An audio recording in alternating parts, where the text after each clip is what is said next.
Louisiana state senators have advanced a new congressional map that would eliminate one of the state's two majority black districts. Democrats condemn the proposal as racial gerrymandering and a major rollback of black political representation in a state where black residents make up roughly 1/3 of the population. The plan would dismantle Louisiana's 6th district, currently represented by Democratic Congressman Cleo Fields, and redraw it into a Republican-leaning seat.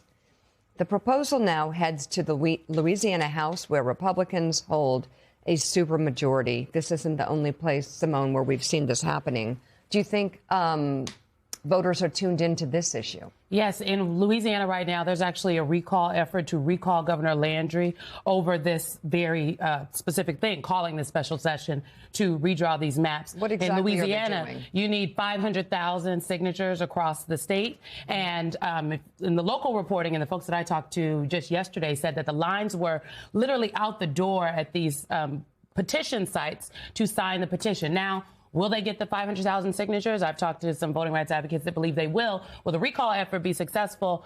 Nah, probably not. But it is a good organizing tool. And the reality is that this is an attack not just on black elected officials. This is an attack on black voters, black people, black political power across this country. In Tennessee, that we've talked about, the district that they carved up, the district was represented by Steve Cohen. Steve Cohen is not a member of the Congressional Black Caucus. He is a white man. He just happened to be a Democrat. But what they did to the district is dilute the voting power of black voters.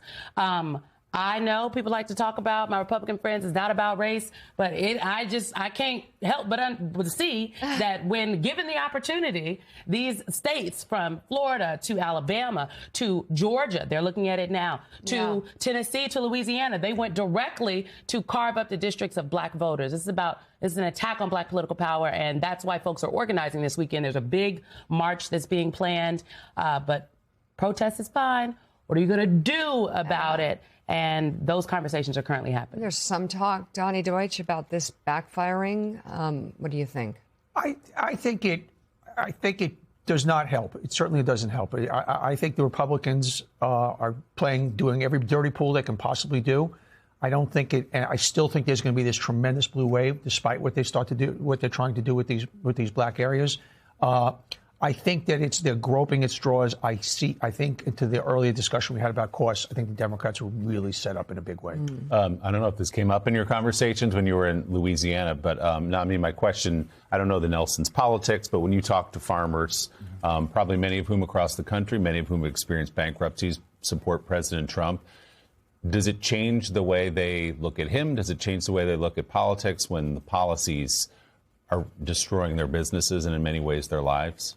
So, we've spoken to farmers beyond the Nelson family. One farmer was based in Georgia, and they were Trump supporters, and they said that what they're facing may impact their vote.